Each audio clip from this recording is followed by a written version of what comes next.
Let me make one final plea, Mr. President. Millions have put their trust in you. And as you told the nation yesterday, you have felt the providential hand of a loving God. In the name of our God, I ask you to have mercy upon the people in our country who are scared now. There are gay, lesbian, and transgender children in Democratic, Republican, and independent families, some who fear for their lives. And the people who pick our crops and clean our office buildings, who labor in poultry farms and meat packing plants, who wash the dishes after we eat in restaurants and work the night shifts in hospitals, they may not be citizens or have the proper documentation, but the vast majority of immigrants are not criminals. They pay taxes and are good neighbors. They are faithful members of our churches and mosques, synagogues, wadara, and temples. I ask you to have mercy, Mr. President, on those in our communities whose children fear that their parents will be taken away, and that you help those who are fleeing war zones and persecution in their own lands to find compassion and welcome here. Our God teaches us that we are to be merciful to the stranger, for we were all once strangers in this land. May God grant us the strength and courage to honor the dignity of every human being, to speak the truth to one another in love, and walk humbly with each other and our God for the good of all people in this nation and the world. Amen.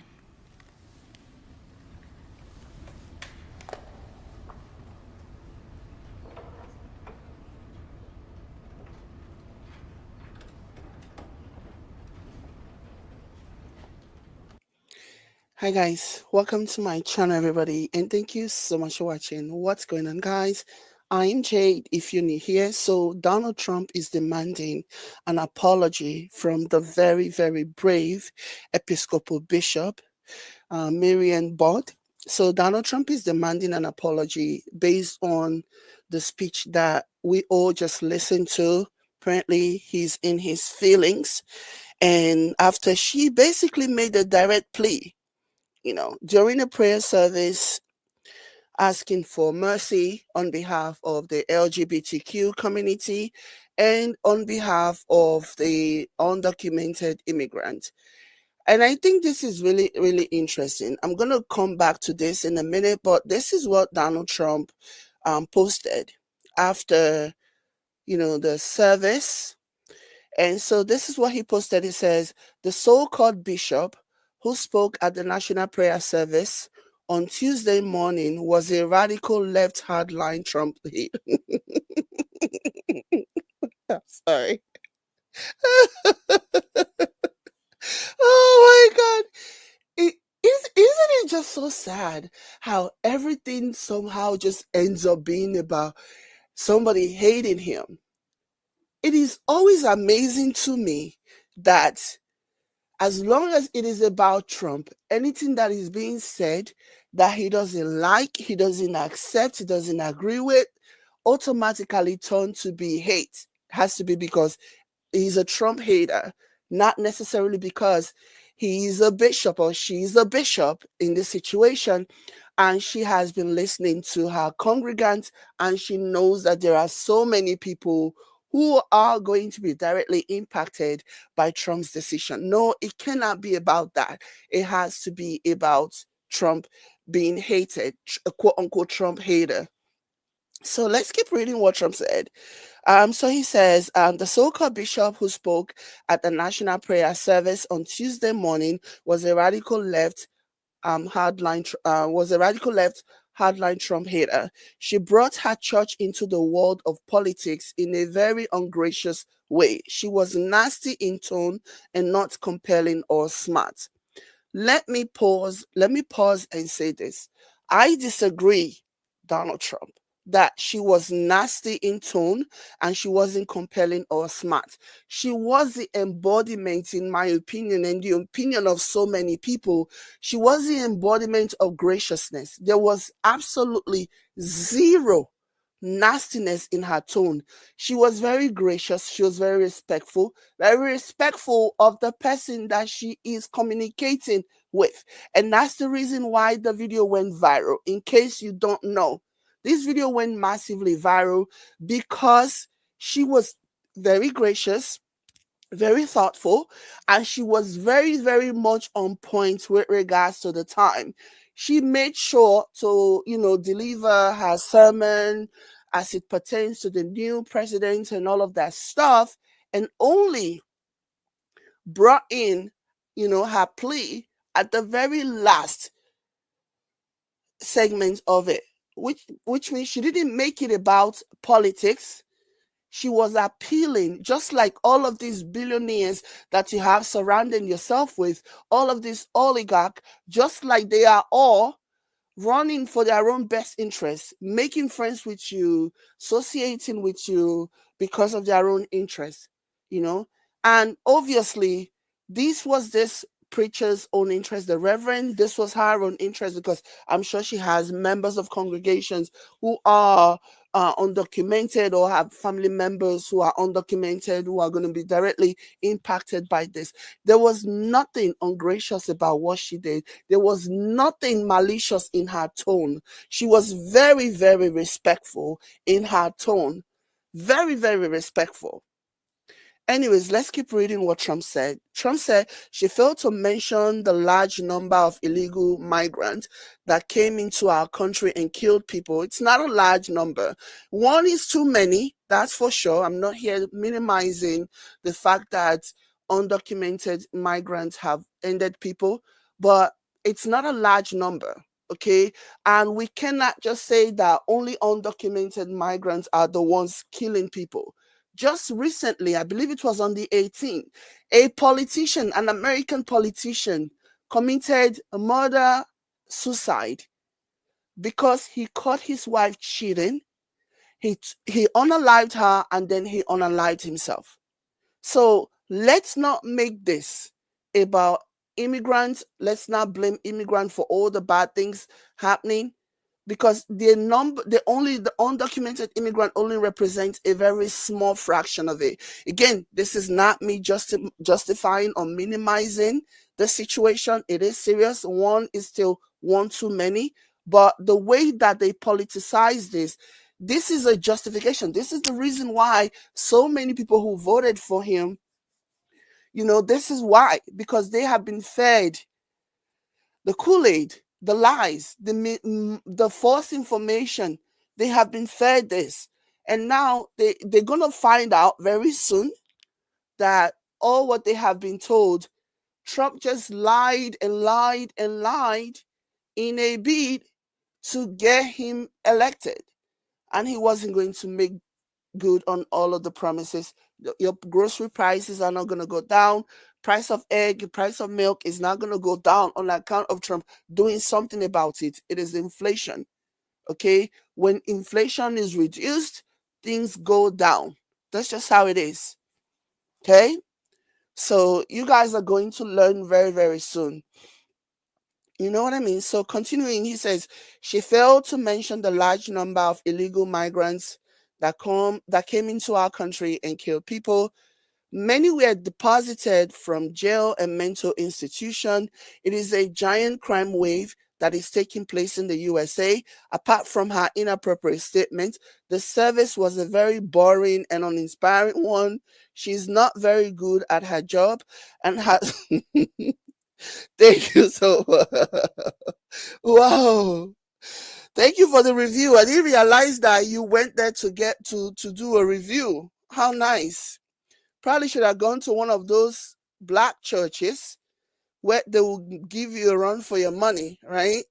Anyways, Apart from her inappropriate statement, the service was a very boring and uninspiring one. She's not very good at her job.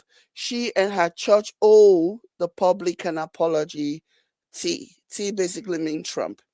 So no, I don't think she owes you an apology. I don't think she owes anybody an apology. The people who are enraged about this know why they are enraged, because it made you look bad. And I am watching the video. I was watching the We're video scared now. and seeing her reaction, seeing his reaction. You know what I mean? At the beginning, it almost, I was looking at it and I was thinking just how sinister the whole thing looked. It almost looked as though he was enjoying her plea. It almost felt, at least to me anyways, that like he was enjoying watching this preacher, watching this reverend plead for the lives and the safety of people that are vulnerable, people that are going to be directly impacted by his policies. It looked almost as if he was enjoying it. And then I feel like it is like a double feelings, a mix of emotion. You can see the enjoyment, and then you can also see just the anger, because Trump is somebody who never likes to be held accountable. But I do feel like what exacerbated this was when he got home, and he watched the news and he saw that the story had gone viral, and people are basically addressing it because a lot of people, they see what she's saying, it resonates with them, and she didn't say anything wrong. So now he's just manufacturing criticism when there is none. She was perfect. She was perfection. Her delivery was perfection. There was not one tone of maliciousness in her tone. Not one. She wasn't nasty or anything, but we all know that that is an adjective that Trump used to qualify people who say things, who try to hold him accountable. That's the adjective that he used to qualify them. He calls them nasty, calls them rude, calls them mean, calls them boring. It is what he does. So it doesn't surprise me. But this lash out is coming from watching the reaction, watching the video, and looking at himself and see how small she made him look. She absolutely made him look small. you know she absolutely made him look small, made him look like a petulant child, made him look like somebody who has no backbone, who's going after people for no reason whatsoever, because that's exactly what he's doing. He's making all these claims about mass deportation. Whether or not he's going to follow through remains to be seen, but he certainly made those claims just to draw enough people to vote for him, because he's afraid of going to prison. And that's all there is to it. And she was perfect in her delivery. I cannot express enough how perfect she was in her delivery. And he looked small, because this story went so viral that the rest of the world is going to see it. And this is a man who really wants the approval, who really wants to be respected by the rest of the world leaders, especially those ones in industrialized nation. And being made to look small like Reverend Marion Bird has made him look was going to be unacceptable. And so he's lashing out. People are now at the finding out stage after voting for him. Okay, even I was watching something, and a farmer who voted for Trump basically said that if Trump follows through on his immigration plan, that the next day they will not the animals in their farm will not have food to eat. Oh, you should have thought about the animals in your farm before pushing for this, before voting for somebody who was going to work against your better interest. you know so that's all there is to it. And yeah, and now I worry for this reverend. I worry for the right reverend, because I feel like now she's going to be a target of the MAGA nutters. She's going to be a target of the MAGA nutters. They are going to go after her. It is what they do.